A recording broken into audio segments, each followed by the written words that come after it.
youngest member of the audience is the most intrepid, right here at the front row. Or maybe not the youngest, that is. All right, so welcome everyone. It's great to see everyone here. Likely what's going to happen is people are going to stream in because everyone underestimates how long it takes to welcome, so we set the mass out. But we do want to start. I'm John Fernandez, co-director of the International Design Center, along with Chris McGee, over here, co-director. Just want to welcome a couple of guests. Kim Yong here, who's from MIT-SUTD, and Ed Taltron, the provost from SUTD as well. Welcome them. They traveled the furthest of any. So, and then John Brisson back there is the director of the MIT-SUTD Collaboration Office. Surprised to be pointed out. Okay, so I want to say a few words first about the IDC. If you have not been here before, the IDC, the International Design Center, was founded through the MIT's largest collaboration with international collaboration with the Ministry of Education in Singapore. We were contracted to do a once-in-a-lifetime project to set up a university and to advise the Ministry of Education and the intelligentsia there, I think I can say, on how to set up a university that has the kind of ecology, intellectual innovation ecology that MIT has. And I think it's interesting because I think we can say by now, we are now, what, 5 years into it, 5.5 years, but it is decidedly successful. And the other point to be made about that is that it's modeled after MIT, but it's decidedly distinct. It is its own thing. It has its own character.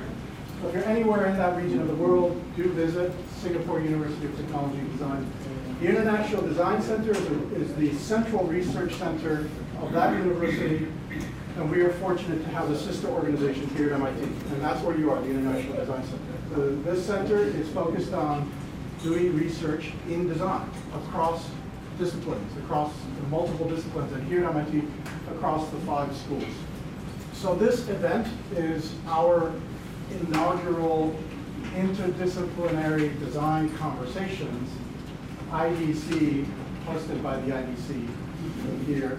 And for me, it's kind of a evidence of a certain maturity of this center, that we can now host figures of the stature of Chuck Hoberman and others. And in fact, the next lecture will be Lee Gerke. He's a professor at MIT and Harvard. He's on the faculty of the Harvard MIT program in Health Sciences and Technology. Do we have a date on that, Lennon? December 8th. December 8th. So Lee's going to join us. But tonight we've got Chuck Hoberman, who's essentially often described as an artist, engineer, and architect. So between Lee Gerke, the next speaker, and Chuck Hoberman, we're covering something like 7 or 8 disciplines right there. So the multidisciplinary thing, because Lee Gerke's got a PhD in anatomy, biochemistry, bachelor's in zoology. So the coverage already with 2 speakers is enormous. Tonight, I can't think of anyone that's a better exemplar of what the IDC is all about. And that is that the project, the intellectual project of creation and invention is really the central thing. The discipline from which it comes and the learning that you need is you put that together as needed. But it's really the inventive project that is at the core of what we do. So we don't really care if it's in mechanical engineering or architecture or sciences or even humanities, arts and science, social sciences. As long as you're engaged in invention, we are your place. Chuck Hoberman is multidisciplinary from the beginning of his education. So studied liberal arts at Brown University, bachelor's degree in sculpture from Cooper Union, and then did his master's degree in engineering at Columbia. He's well known for the Hoberman sphere, but that's really only one of dozens of objects that he and his partners have created. In fact, MoMA held a show of his work several years ago, 2000 something. I've been part of several shows at MoMA. In the 90s and then in 2008. I stand corrected. Part of several shows at MoMA, and they retain work in their permanent collection. Principal of Hoberman Associates. He teaches regularly here at Harvard and MIT. Teaches with the domains and teaches at the GSD at Harvard. So we're fortunate to have him tonight. We're hoping that this is one of many visits in the future. And please join me in welcoming Chuck Hoberman.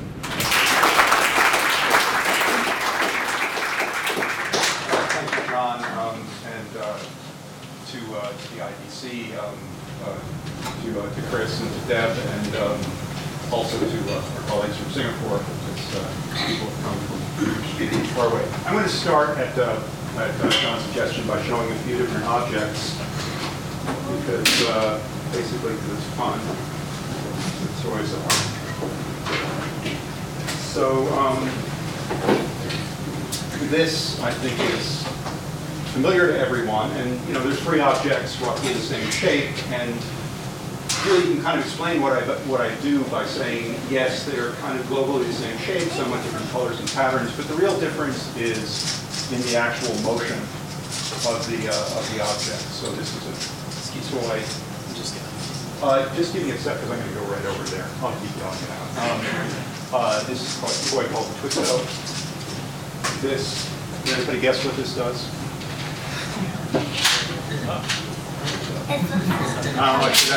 I didn't look at it. Yes, you're right. This color. This is a toy called the Flip Out. And all of these ones are, this is probably goes back over 20 years, and these are well over 15. But I brought a couple of, I brought a new concept, because new stuff is always good for inventors to show. And this is something that I came up with probably about a year and a half ago. So it's a flat shape that twists and reconfigures in interesting ways. And it has another interesting attribute, which is that you can take many of them and put them together to make a three-dimensional sort of lattice. Bear with me.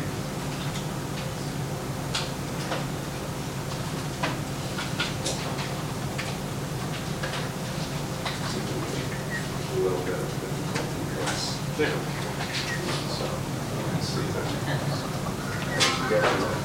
So we're going to talk about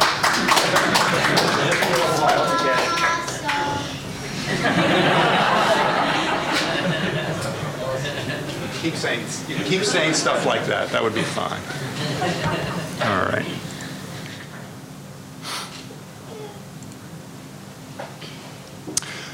So I will talk about what I call transformable design. It's basically making objects that physically change, that change their size, that change their shape, and other physical attributes. I work out of New York City primarily, although I've been spending a lot more time in Cambridge looking at more the research side of this. But the idea is that it's transformable design is a way of making objects that have the capacity to change, an inherent capacity. And these objects could be toys, they could be buildings, they could be artwork, they could be stage sets. And we'll be looking at all of those through the talk, but they all transform. The idea is less to make an object that, say, you're really focused on how do I get, or getting from A to B, but more, what is a process from going from A to B that is inherently interesting, beautiful, smooth, flowing, a lot of different types of attributes that normally we would see in nature. In nature, if we look at it, and if we look at it the right way, we just see forms continuously evolve into new forms, and that metamorphosis is very much an inspiration for what I do. What I do is, you'll see, it's pretty mechanical, but it doesn't always feel mechanical. Sometimes it feels much more organic. Transformation in nature happens at different levels, different time scales. So we see shape change occurring through evolution. where a species will evolve into a new species through processes of adaptation. And then we see how organisms like ourselves evolve our own morphology from birth to death, constantly changing.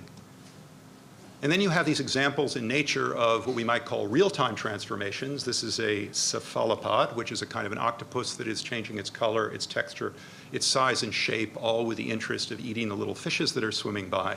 And as a designer who's interested in this process, I think, well, wouldn't it be fantastic if we could make objects that transform like this? But the short answer is designers do this, and they do it all the time. They just tend to do it digitally. And I'm from, a generation when Terminator 2 came out, and there was this first example of morphing or tweening, and it was really kind of mind-blowing, and then it became a kind of an app, and now everybody expects it. But the project that I'm talking about is a way to make physical objects transform, which is to say that they are physical like nature and they're designable digitally. And how far can we kind of push that concept? How general is this idea of physical transformation in design? So I have my engineering is degree, and my specialty is in kinematics, the design of mechanisms. And I love mechanisms. I loved it. I went to art school. I made mechanical sculptures. I've always been fascinated by them. And what I particularly like about mechanisms is they're very physical. They're very tactile. But there's something always beyond the physicality that we feel, which is, of course, the motion. So for me, a pretty good definition of a mechanism is it's a system of embodied relationships.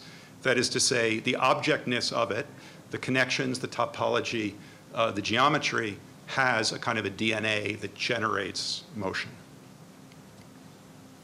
So we'll be looking at a whole lot of work. I'll try to go through it and quick enough because I want to make sure that there's time for Q&A. And we can look at it in a lot of different ways. One is by scale. I've worked at a lot of scales, from miniature medical instruments up to architectural scale.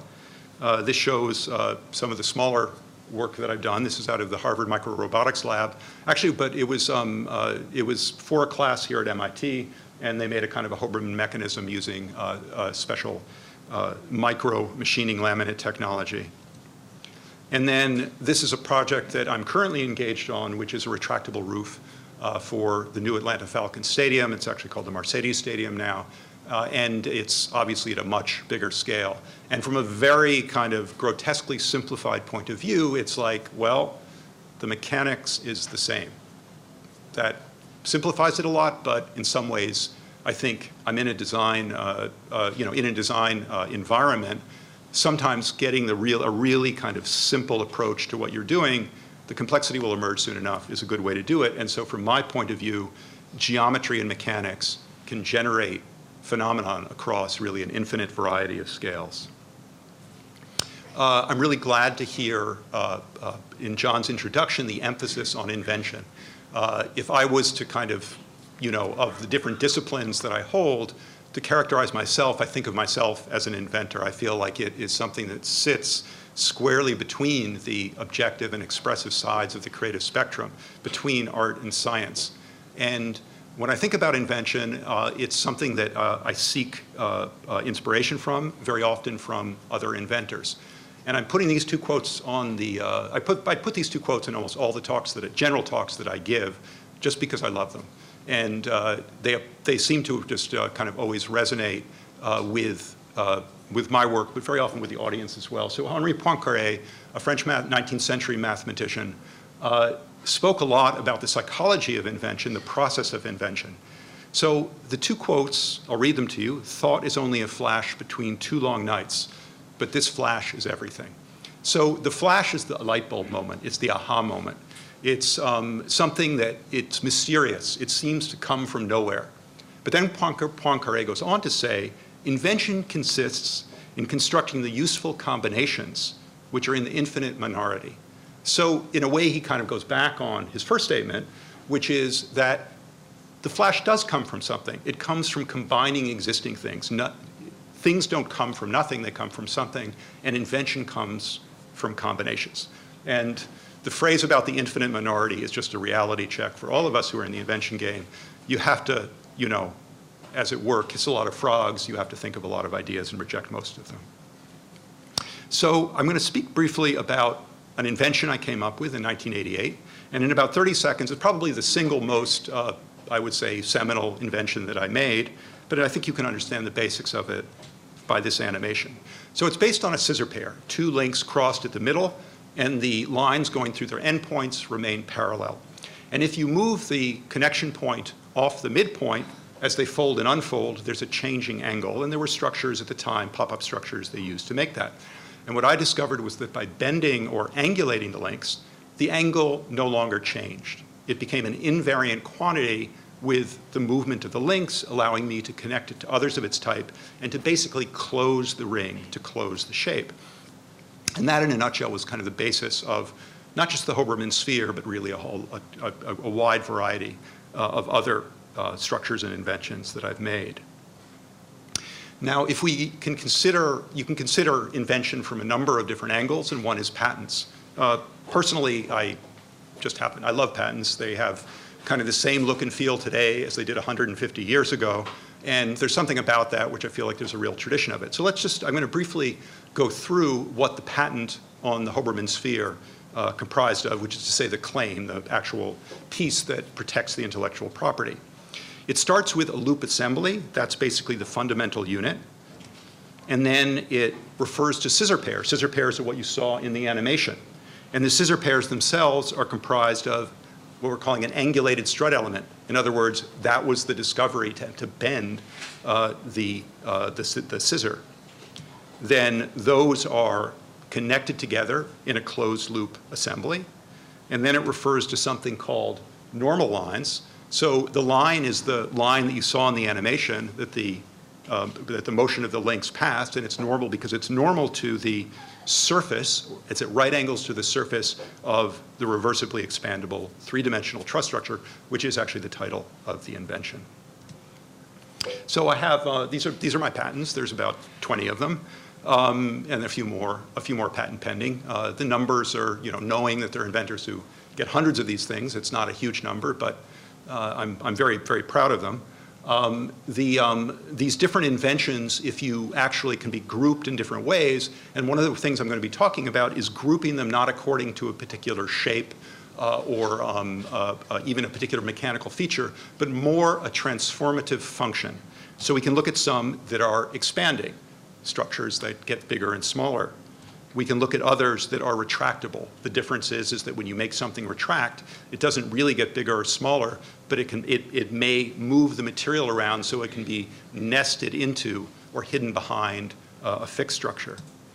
Origami is something else that I have several patents on, basically for folded mechanisms. Morphing is a term that I'm using more and more now, which is basically how do you make one shape turn into another shape?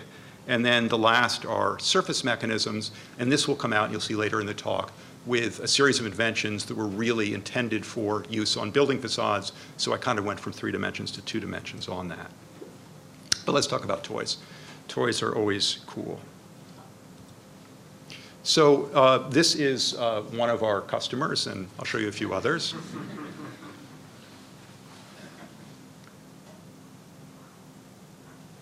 So if you ask me how did it happen that all these people were holding Hoberman spheres, I don't have a clue. I don't know why the sphere, it's very hard for me to know why the sphere is so popular, because as an inventor I made it quite a what I thought was a serious mathematical structural discovery, but somehow when it was put into kids' hands, they treated it very differently.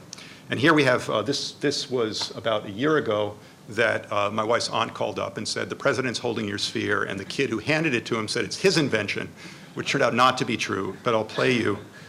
This was at actually a science fair at the White House. I actually have one of these. Oh, you do? Yeah, it's called a Hoberman. But they're very cool. Yeah, I it's love called a them. Hoberman sphere.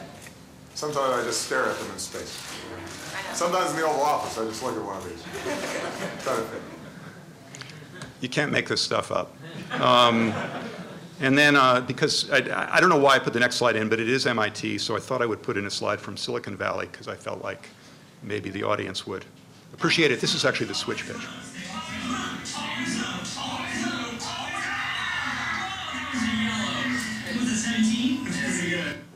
Anyway, toys get on TV. What can I say? So I'm going to talk about some of the work I've done with expanding structures. Another way to think, basically the angle invariant that you saw in the animation can be extrapolated into a shape invariance when you actually make volumetric sculptural structures. So that is to say that these are structures where there's a pure scale change, if you will, without any real distortion or change of the overall shape. So a sphere remains a sphere, and a robot man remains a robot man using this. Structures made in this way have interesting emergent properties. If we have a system of points that is basically flying apart from each other, which is essentially what these structures are, is to say that they follow straight line trajectories out from the center. So that has a very interesting kind of perceptual and visual feel to it, but it also becomes an opportunity to actually provide support points, cables and tracks, if you will, things like that, which allow me to make some of our larger structures, suspend them and support them. So here you see this shape invariance again from a little bit more complex shape. It's a hyperbolic paraboloid, one of the minimal surfaces, and this kind of winged structure that you're seeing is viewing the shape from a particular viewpoint, and it always remains constant. And then that was actually a scale model for a 50-foot high sculpture that I did for the California Science Center in Los Angeles. And again, you can see this somewhat more complex shape expanding without changing its profile. So there's a very physical side to all of this. I wouldn't try this at home, but this is a physical test of a sphere that I made for the Liberty Science Center in 1992. And it really shows the kind of sort of hands-on approach to making these things. And what I love about this type of test is you get this absolute legibility of, the thousands of links, interconnected links, and the weight of the body, the momentum, and all of these things, and you really can understand how all that works. A lot of the work that I do, though ultimately motorized, is tested physically. This is an expanding dome. What you're seeing here is about a six-meter dome, and when you see it, it basically is a structural geodesic dome, just like a Buckminster Fuller dome. So it goes from a kinematic action to a structural action. But in a certain way, there's nothing really that fundamentally that changes. It's always structural, it's always mechanical, and it's kind of parsing between those two modes that's a lot of the art, especially as you go up in scale. Another way of seeing it is if you look at the way that forces are applied to a structure. This is a different type of expanding dome. We're pushing upwards with a hydraulic cylinder, and then there are people who are basically riding it, and that represents the applied forces. So this structure basically has to resolve all of these forces in all of these directions and still perform the mechanical action that we're programming. So especially initially when I began to design large structures, and I'm not a structural engineer, I would work with outside structural engineers, there was a lot of skepticism because basically a structural engineer's feeling is, a big structure has to be stable. What does stable mean? It means it doesn't deflect much. But these are deflecting a lot. So it's basically looking back at sort of the functional root of stability, which is to make something that's safe and secure. And that can be done as a process as well as a state. These have interesting functional possibilities. This is a tent that I designed for Johnson Outdoors, which has the Eureka brand. It's for crisis relief and military use, about 700 square feet, going up in about 3 minutes. And it's not as elegant a design as the sphere, but it's also a lot cheaper to make at this scale. So a lot of this was about making something that was highly structural, highly ergonomic, could go up quickly, and this is a tent that's been made in the thousands and deployed around the world. And you see here some of the structural testing of the tent that the Army did for wind and snow load. So that's a little bit on expanding structures. We can look at retractable structures. The retractable structures basically derive from the same geometric core that the expanding structures do, but they're changed in the sense that the motion lines ride on they basically follow a surface, whereas when things expand, they go orthogonal to the surface. And I've had the opportunity to build some of the larger structures that I've done as retractable structures. On the left, you see a dome that I built for the World's Fair in Hanover in 2000. It's about 20 feet across. And then on the right is a more sort of like more of a vision of what a stadium-sized retractable dome of this type might look like from the inside. I've built several of these, retractable structures based on these for live entertainment. One that I built was for the Winter Olympics in Salt Lake City in 2002. And it's an arch. Essentially, it's a big mechanical curtain about 75 feet across and 37 feet high. And this shows it being tested in the construction space in upstate New York. And here it's been shipped out to Salt Lake City and is being raised in place.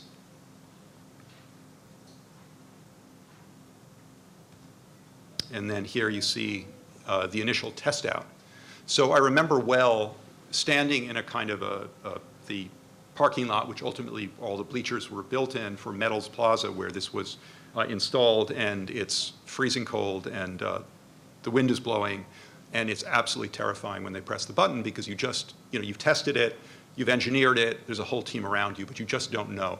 But it's that button pressing moment that I think is like, I remember those very vividly, because those are the moments where you're put to the test as far as did what you did, was the innovation worth it? Was the risk worth it? And in this case, it worked great, so it was. Here's the Olympics, during the Olympics itself. My piece was part of a theatrical performance with music and light and dancing, and the motion, which is about 15,000 pounds of moving machinery, really was something that, the way that it was choreographed, the audience there would be an audible gasp when it would start to open. So about 8 or 9 years later, I was given the opportunity to work on another project, which actually derived from the same fundamental retractable invention, but in a very different way and at an even larger scale, which was working for the band U2 for their so-called 360 tour, which ran from around 2010 to 2011, 2012. So I'm going to talk about that project a little bit, which really was very much of a kind of a real peak project and experience. So what was it? The stage itself was basically a large stage set placed in arenas around the world. It was called the 360 Tour because the idea was theater in the round, that you could watch the band from any direction. And it had a superstructure, which they called the claw. And if you look at the dimensions, it's really the size of infrastructure. It's 200 feet across, and this would get set up with a crane. Then they would clad this with a tensile fabric. There was a stage that had actually kinetic elements, rotating bridges. And then here you see the speakers, which was essential. That was kind of it's really what the tour's about. It's the speakers. All the other stuff is really just for extra, but it was important in its way. But each of those speakers is about 2 stories high. And then we were asked to design a transformable video screen. And what, you may ask, is a transformable video screen? We certainly did when we were contacted. This is the creative team, and except for myself, because I really only worked in rock and roll seriously once, these are all major, really legends in the rock and roll industry. Especially the second to the left is an architect who I feel is, in some ways, is really overlooked in the kind of academy, but Mark Fisher is an architect who designed, he sadly deceased about 2 years ago, but he designed virtually every major stage set for the last 20 years. If you look at the top 20 tours, and he designed most of them, plus a lot of opening and closing ceremonies for the Olympics. I was, basically we had a kind of a brainstorm session. They had designed the claw, and they wanted to have a screen that was unlike any other screen that had ever been seen, a video screen, as part of the tour. So I started to design, sketch expandable structures that would extend down from the claw towards the band. And then ultimately, with Mark's guidance, we developed a form for this screen that is a kind of a conical ellipse. So what this represents is the dense blue on the left is actual video. It's TV screen. It's not projection. It's source video and about 4,000 square feet of it. And then it's made up of some 900 individual screens about 6 or 7 feet long, and they kind of fly apart on the mechanism. And this is a movie that was produced by Barco, the LED manufacturer, who was our client, and shows the assembly and the manufacture of the screen, putting together 96 units using our angulated strut Hoberman elements that are then assembled together using these robotic forklifts. They could put together this entire screen in about 6 hours, which is kind of mind-blowing. And then the test out of the electronics, and you see the actual mechanism running, and then some of the software. So this is a case of something I would call extreme engineering. It was a project that started from concept to completion, took about a year, and that has a lot to do with kind of an industry that really knows no bounds. My group was contracted to do the mechanical design, plus it was our concept, and also we did the structural analysis, which we subcontracted to our close friends at Bureau Happold, the global international structural engineering firm. So there was a lot of data that was crunched. And the reason I want to put this out here is that it's a little bit of one of the experiences that I have of engineering and in association with innovation is that engineering can be an absolutely exciting and sometimes terrifying process. And to illustrate that, the picture I have here these are basically studies of our screen, which is about 75 feet high, and in this case weighing 30 tons with all the mechanics and the electronics included, and it's a big net. I mean, if you pushed on it, it felt very stiff, but in fact, it would deflect a lot for a structure of this type because it was hanging as a net. So when they would analyze the wind, you have what's called, it's a diagram that magnifies the deflection of the structure so that you can see patterns to see how it's behaving. So it doesn't deflect. This is showing the geometrically pure shape, and this is showing the deflected shape. So it doesn't really deflect that much, but it shows the essential pattern of it. So the point is that the wind is blowing this way, and the computer said we're getting this kind of concavity here on the other side. So you have to understand, it's a relatively small team, and we're hanging 30 tons of stuff over Bono's head. And the question is, why is it doing this, and do we really know what we're getting into? So there was very intense discussions around this, and the question was, is it a real phenomenon that you would create this kind of negative pressure that the wind's blowing this way, but it's sucking back the other way? And eventually, short answer is we were convinced that yes, it was right. The reason for I'm telling you all of that is that the computer's critical.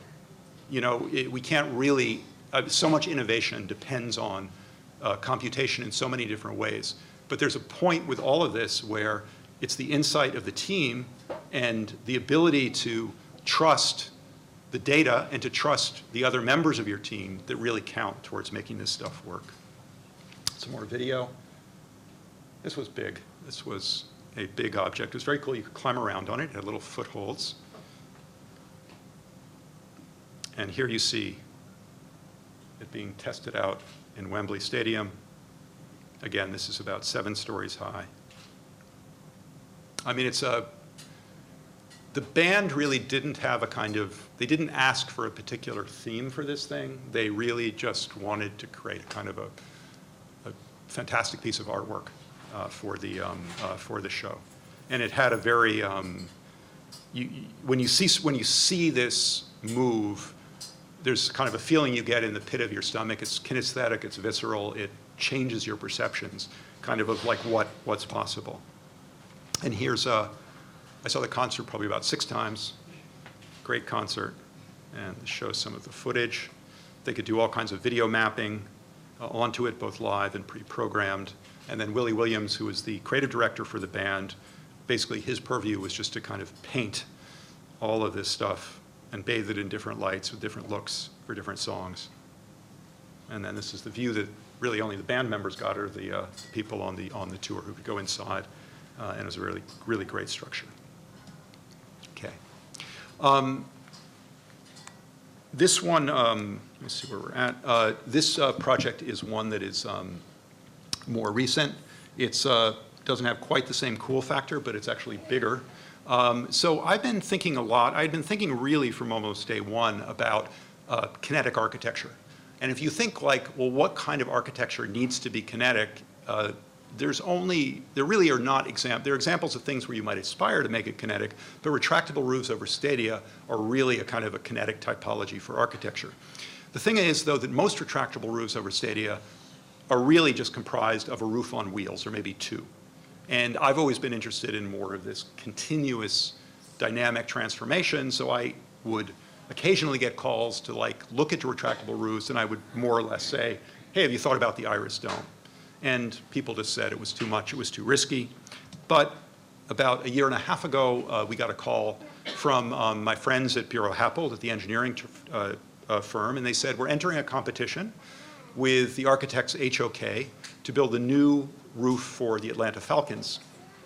And through a lot of brainstorming, we came up with kind of a simplified Iris that's an aperture roof that doesn't, most apertures you think that they kind of rotate like a camera lens, but this is one where all the elements basically just slide in a linear fashion. And so I'll show you what the project has become. This shows the basic structure, which they built a roof where basically the structure reflects the motion, the linear motion of 8 leaves, if you will, sort of these pie slices. And each of these triangular shapes is almost 300 feet long, and they're all basically acting as cantilevers. So this is, it's an absolute mega structure, but one that basically takes the simplified sliding sort of roofs on wheels and creates a very different motion and experience. This is now the Mercedes Stadium. Mercedes-Benz has named it.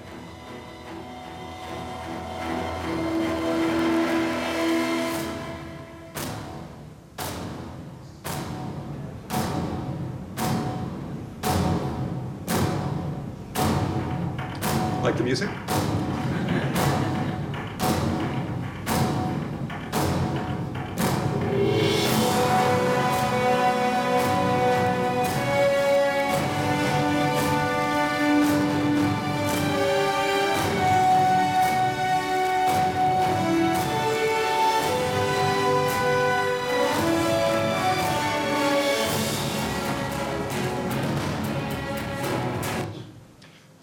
So, I mean, I'm sure that going through your mind is, will this be built? I actually forgot to put the slides in, but there are construction photos now. They're basically building. They're up to about this level now.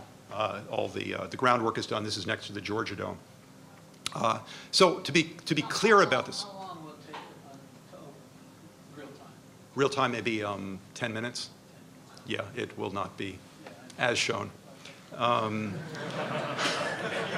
But nonetheless, we can always do a time lapse of it. So it's scheduled to open in 2017.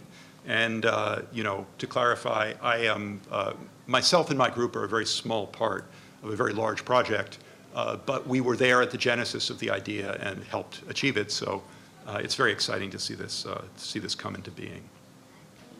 I'm going to talk a little bit about what I call surface transformation, which is looking at mechanisms that work rather than being volumetric transformations, sculptural, et cetera. They basically change how the surfaces work, and they're really intended for architectural, kind of architectural use. So this is one of the shows that I've had at MoMA, which was part of a design show called Design in the Elastic Mind. And I was commissioned to make a sculpture which I called Emergent Surface. And this shows how it worked. It was a doubly curved wall, about 18 feet high. And there are 24 individual diamond-shaped units that extend and retract to form a kind of a narrow spline or to create a surface, and you can address each one so that basically you could do different patterning. So what I was thinking was a kind of a sheath or an addressable field that might wrap a building for various environmental benefits.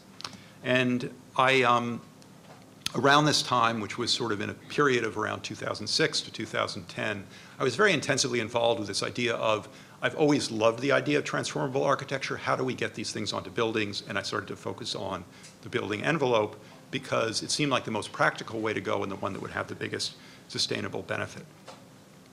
So as part of that, I actually created with Bureau Happold the engineering firm a new company called a joint venture called the Adaptive Building Initiative, which is a kind of repository for some intellectual property around adaptive facades, and basically works on that not so much at a product level, but at a technology level, introducing it into different architectural projects. So as part of the kind of intellectual framework of this, what we're thinking about is how do we create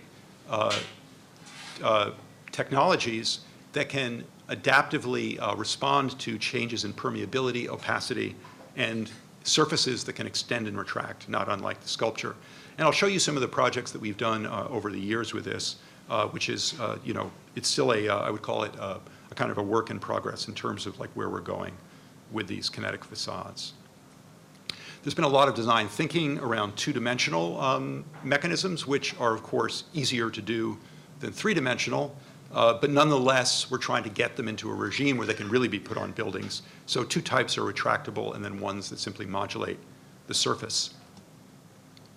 And these we broke into, I would say, not exactly products, but different technologies that work with different intellectual property and do different things. So let's look at a few of those. One works with the idea of fritting. For those of you who are familiar with the term, it's like the white dots that you'll see on glass, which control solar gain. And I came up with a method where by layering, having layers of transparent media with their own individual frit pattern, you can change the opacity of windows, if you will. So this is an early installation at the Graduate School of Design at Harvard, showing a number of these panels basically going. It's just a pre-programmed thing. It's more as a visual installation, not so much as a functional one. And then the same panels reinstalled in a gallery in Japan. And we've done a little bit that's more of a pure architectural expression of this. This is at a science center in Estonia. It's very subtle, but you can kind of just see how these, how the glass becomes very, very clouded and then becomes quite transparent as the dots shift relative to one another. So if you've seen like switchable glass, which works with LCD, it's almost like a mechanical version of that. We also have done a kind of, using a similar mechanism, but with perforated sheets, created a technology we call tessellate, which is basically perforated screens that can change both their appearance and their geometric appearance and their opacity. So you're seeing a series of circular screens with circular holes basically being shifted relative to one another. And this shows an installation at State University of New York, Stony Brook, called the Simon Center for Geometry and Physics. It's an installation of about 400 square feet of these panels on the interior of a south-facing facade.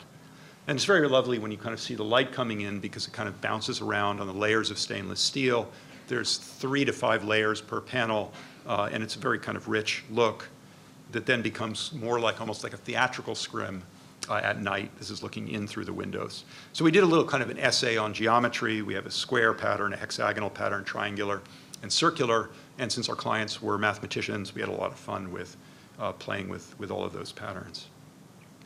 So we've been developing tessellate with a manufacturing partner, Zahner Metals, out of Kansas City, who does a lot of like very high-end metal facades. And we've been working with them for a number of years. And it's interesting to see the assembly and how these flexible sheets can just be like laid up together, become a panelized unit, and then more or less will take on this, controllable opacity and permeability. A large project which has been seemingly going on forever, but we're still hoping will be built, is for in Saudi Arabia for 2 spas for a new development called the King Abdullah Financial District. And I'll just put this in to give a little bit more of how this will be treated as part of the facade. So you can see here, our tessellate units are outboard of the structure. There's a kind of a die grid, and then there is glazing within. And then you can see how, as rendered, the sort of white-hot, sunlight in Saudi is coming in through this screen. So it's a kind of a treatment of the mashrabiyah in a kinetic and sort of more high-tech way. And then on the right is a full-scale mock-up, again, out at Zahner. All of these are what we might call laminar mechanisms. I've been very interested, unlike louvers, which move in and out relative to the surface of the facade, these are all mechanisms that work within the plane of the facade, and I think that has certain advantages in terms of form factor. And this is a project, we've done a series of projects with Foster and Partners in London. Only one of them to date has been built. This is the one in Abu Dhabi, which is a retractable roof that's over kind of an updated souk. And it works with a gridded window unit that you kind of wipe to expose it to the air. So this is an outdoor installation that's been up for about 4 years now. Another study for Foster. One of the things that I enjoy a lot is just working with different geometric constraints, and this was one that I came up with for a design they had with big triangular windows. And then another treatment for a triangle was done for a competition recently with VOA Architects for a redevelopment of St. Petersburg Pier. Another one, you'll see a lot of, in the architectural realm, we have a lot of renderings of unbuilt work, and it's kind of just the nature of the game that not everything you propose gets built in architecture. I actually like theater better. It seems to somehow go a little quicker. So this was really a kind of an art piece, but showing at scale what this play of form and light and glass and the environment would be like. So this would have been a very feasible project, but we didn't win. So.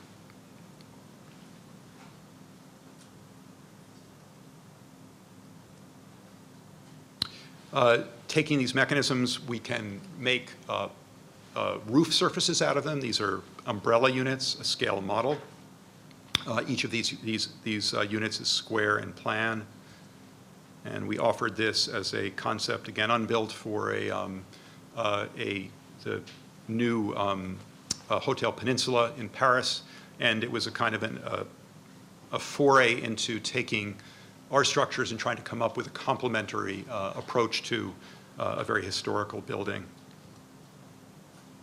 And I think last on the architectural work is a piece that I did for a Japanese client, which is a plan to be an exterior curtain for a very special high-end residence. And the idea here was to create a curtain that would only be supported from the eaves and would take on a form that would follow the lines of the Japanese roof. And we built a working mock-up about 8 months ago, again at Zaner, and with just a couple of panels. But it's there's something that I really like about the motion. So what you're seeing are basically two parallel mechanisms that are crossing each other and are interlaced, and that's kind of the visual trick of that. So what I'll do is I'm going to do a quick recap of the applications, the functional applications we've looked at.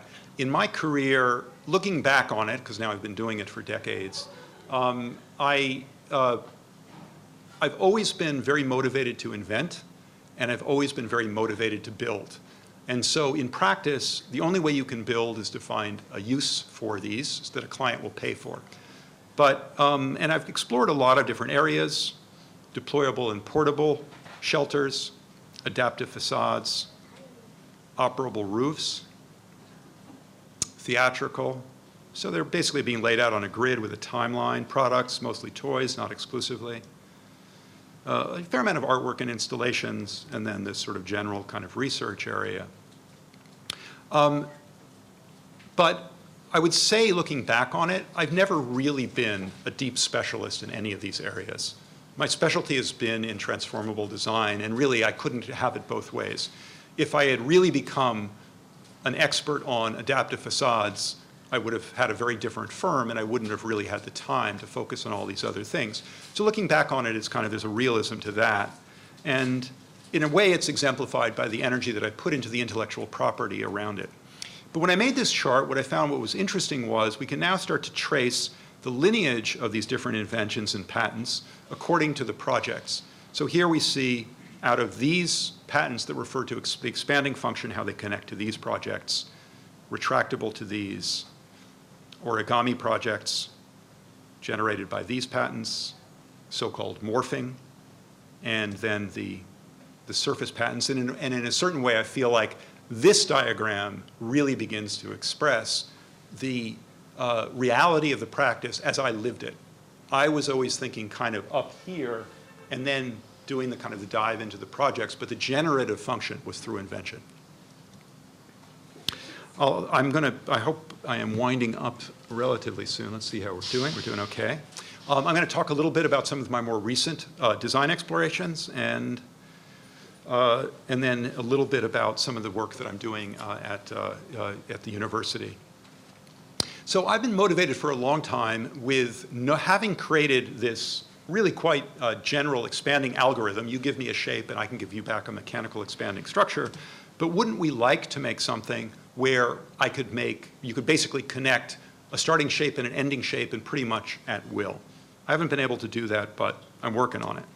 So that would be more or less like, wouldn't it be great to kind of design in the physical world what you can do in the digital world?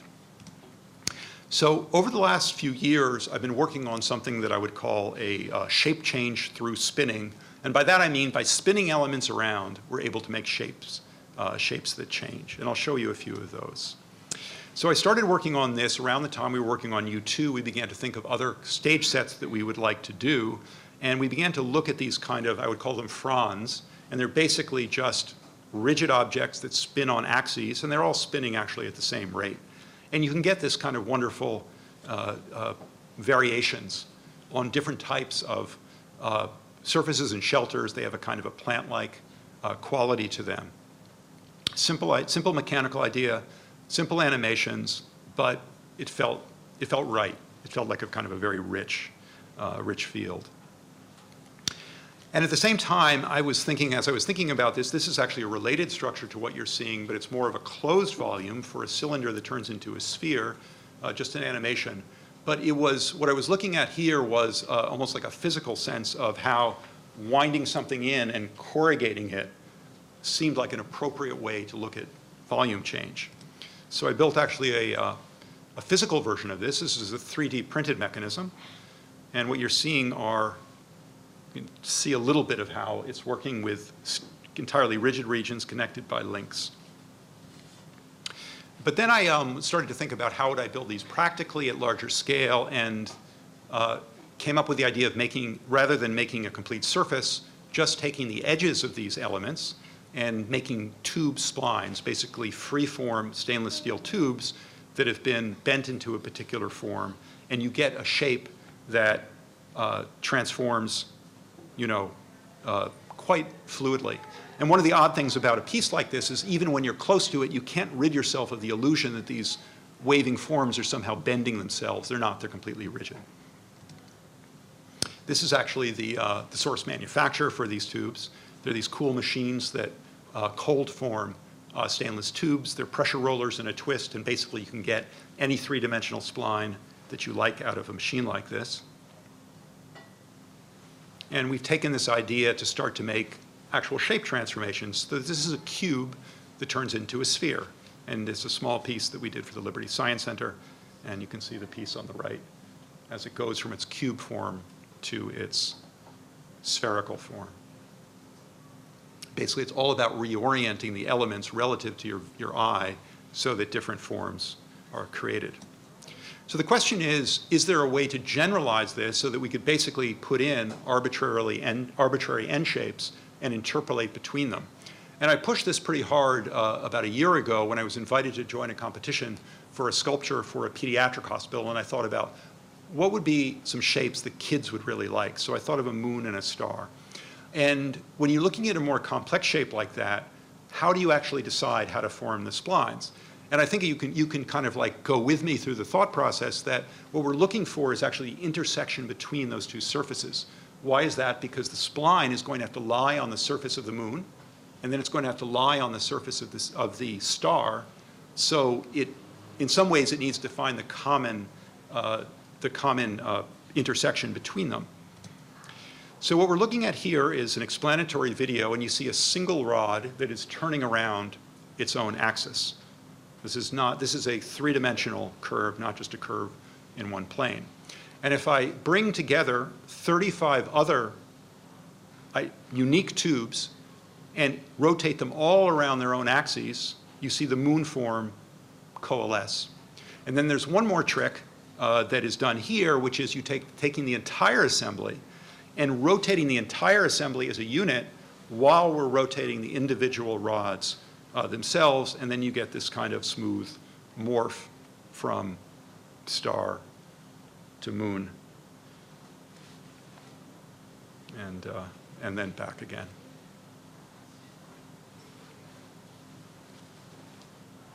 So in a way, it's both a general solution, because we can put in any shape. Not all of them work because of interferences, but it's also a very specific response. But in this case, it took me a step along the direction I was interested in. A lot of what I've been thinking about, really just from day one when I got into pop-up structures and transformable structures to today, is origami, and origami has actually taken on a lot more life recently. This is a series of origami shapes back close to now 30 years ago, and some of the patents. I was always interested in origami as a kinetic mechanical piece. This is a folded, kind of an expanding tent. It's been folded and unfolded literally tens of thousands of times. It's just a piece I have in my office. And it's really interesting to think of paper as actually a mechanical, proper mechanical material. And then I've done a lot of exploration. This is a collapsible box. I came up with an idea which I patented called thick origami, which is basically using materials of, structural materials. This is making a wall of about 8 by 8 feet that folds up to a little cubic bundle. And then more recently, I developed the piece that I just showed you, which I call prismatic structures, and I'll talk a little bit more about why I call them that. So this is a reconfigurable cube that can take on many, many different shapes. It has 3 degrees of freedom, so you can manipulate it in multiple ways, and it's flattenable. And when I came up with this, I realized that you can start to think about other shapes than cubes. Basically, you can start with a real wide variety of polyhedra, and the idea is that you extrude the faces of the polyhedra, and if they have an even-sided number, they can fold and unfold, and you can get shapes to unfold and unfold. So that little polyhedral unit is now being connected with others of its type, and you get a kind of a crystal lattice that transforms.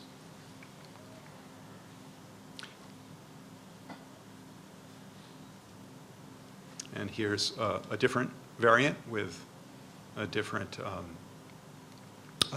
generating polyhedra and a different structure. So these have been sort of obsessing me for a while for a few different reasons. The geometry is one, but also that it has some very interesting research applications, both in terms of materials and in terms of robotics.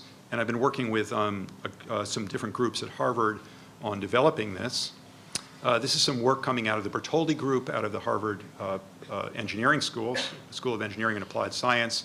And basically, this is just a kind of an exploration for what might be a metamaterial, sort of a transformable metamaterial, which would be ways of basically, the idea would be if you could take a 3-dimensional lattice and carve it into a dome shape, you can then look at the modes of transformation of this dome. So the unit on the left shows the unit shape, and then the overall assembly shows the resultant shape as an array. And then we've also been working on this as a kind of a kit. So this is actually a snap-together kit, pneumatically actuated, so that to explore different robotic applications. The idea being to make foldable and modular robots. So this shows one kind of going through its walking motion. It's all work that's pretty early, but we're pretty pleased with it. And then here, there's a little rolling robot.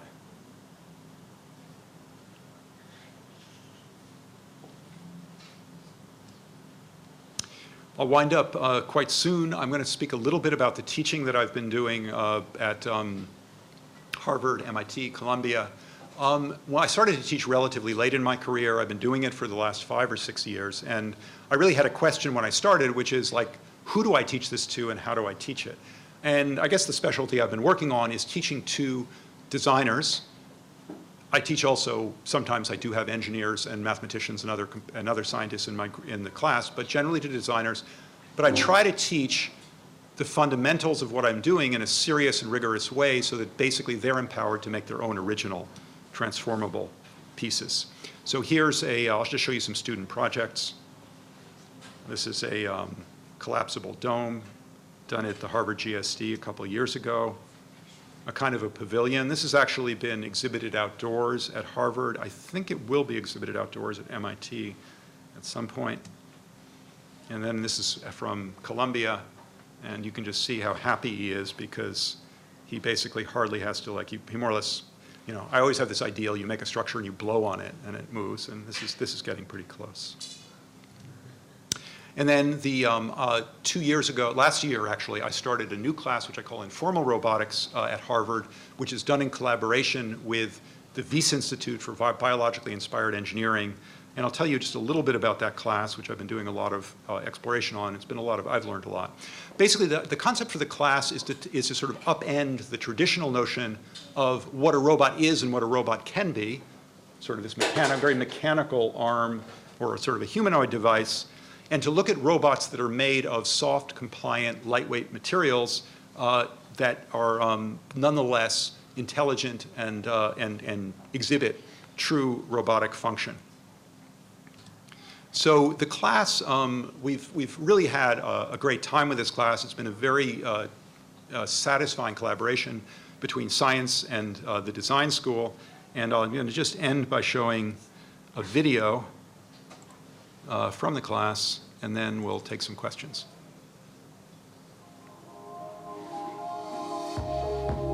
This is all project work from the students.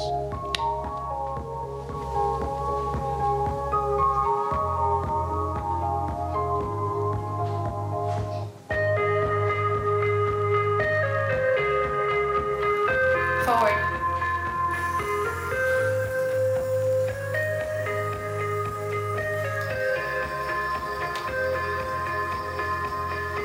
Turn left.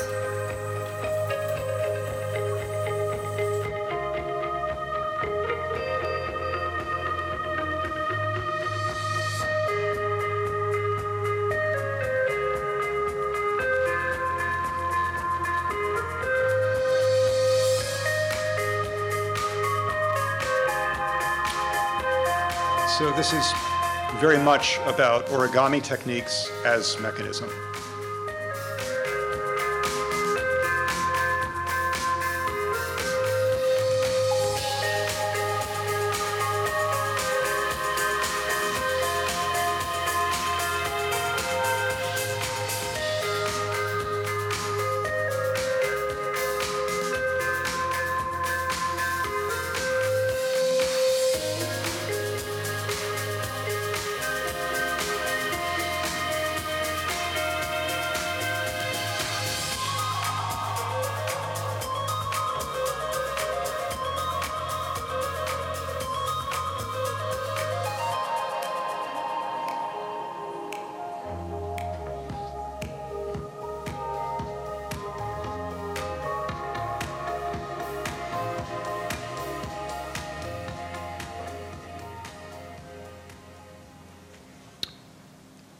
Good. Well, thanks very much, and I'm happy to take questions.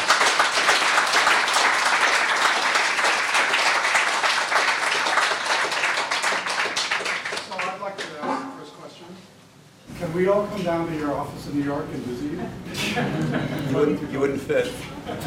So a question, please. Do you have robots for kids? Do we have robots for kids? There's some really good robot toys out there, but I don't have any robots for kids. Not right now. Let's get another kid question.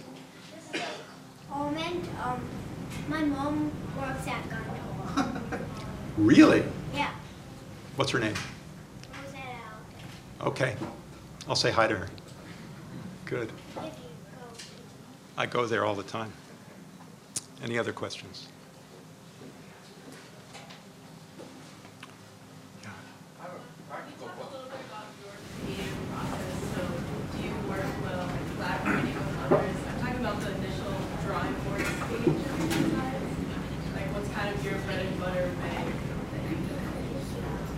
So the question is what's the creative process, or there are different stages. I think there's an early stage, which is sort of the light bulb moment, but that's really a very tiny percentage of the time that I spend. I do a lot of development on the computer, but also sketching. And then I have a kind of a small team, who I work with at my office, and they basically do, once the creative idea is out there, they can really spend, a lot of time on just a lot of the engineering details, which is something that, I used to do earlier in my career, but I usually hand it off because basically they're better at it than I am. So it's different stages for that. Yeah. Do you have a question? Yeah. So this is a practical question, because you have a lot of moving parts. So for cladding for a building, how do you keep them from not gumming up with the crop that's in the air and things? How do you keep them lubricated or whatever? Well, I can speak about strategies. I've done a lot of work outdoors with these mechanical devices, but I have not done a lot of architectural facades outdoors at this stage. We have more in the works, but basically what you're looking for is the numbers of joints is kind of, it's a little bit of a red herring, because if you get the detail right, the fact that there are many of them doesn't actually increase the risk of failure. And that's actually something that I've learned as a general principle for a long time, that basically these things are working kind of more synergistically.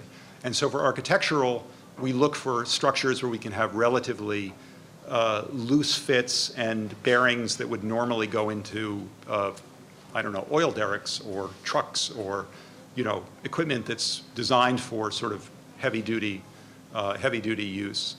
The issues, I would say, with architecture at this stage of the game, for me, and I don't want to generalize because there's a lot of people who are interested in this direction and they approach it different ways, but I'd say that they're more systems issues in terms of just how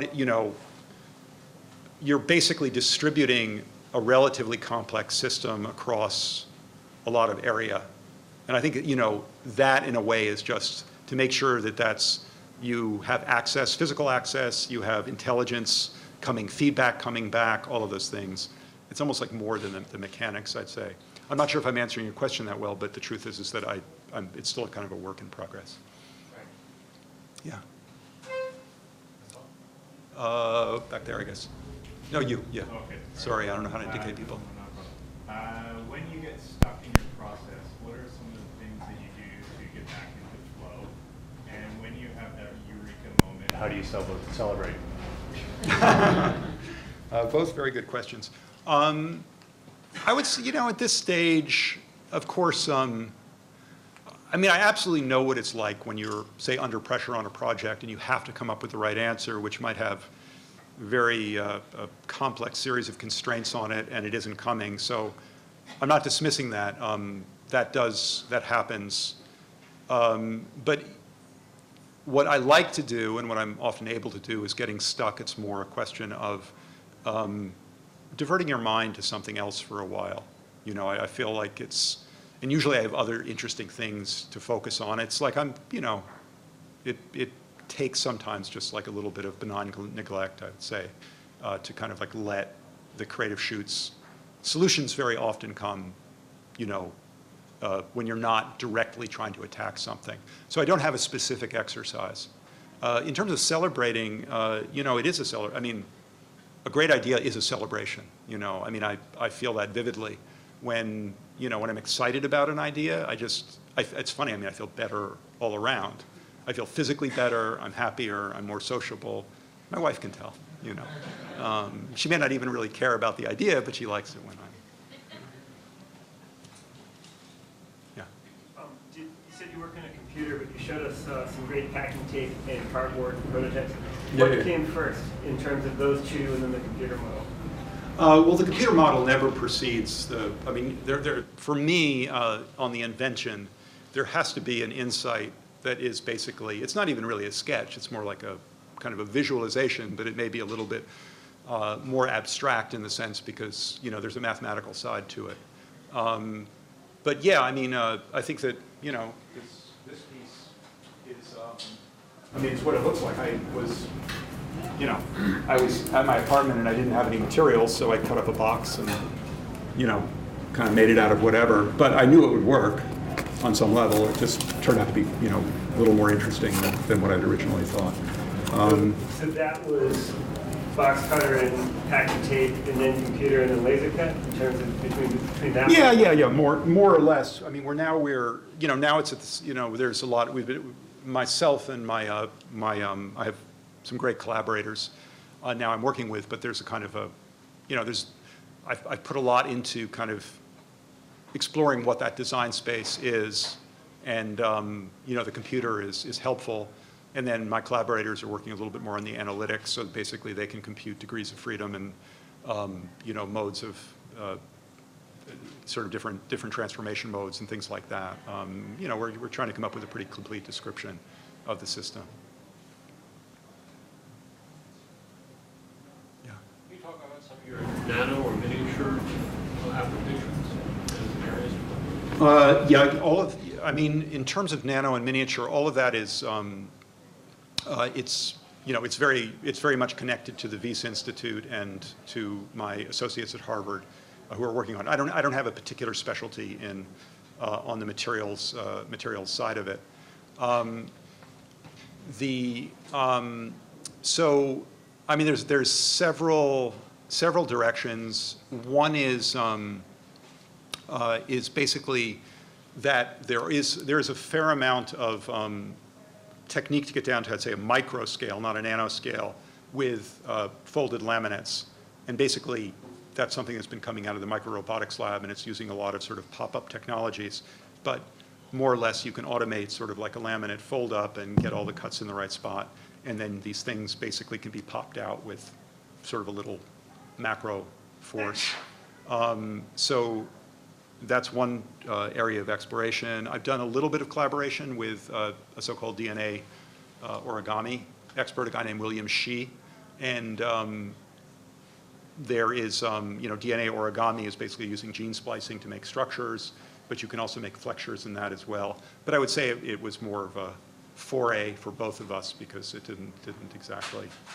And then, I mean, I've been close to, there's a researcher at Harvard, Joanna Eisenberg, who does a lot of adaptive materials, but I've been a little bit more in kind of looking at applications for some of the materials that she and her team have come up with. So it's like working around those areas, still at the beginning, I would say.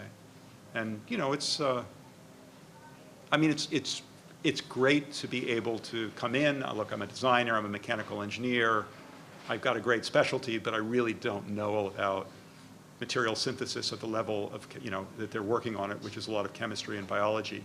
And yet, nonetheless, the dialogue seems to be pretty, you know, pretty interesting and fruitful. Any other questions? Well, thank you for coming, and let's thank Chuck Hoberman for visiting us.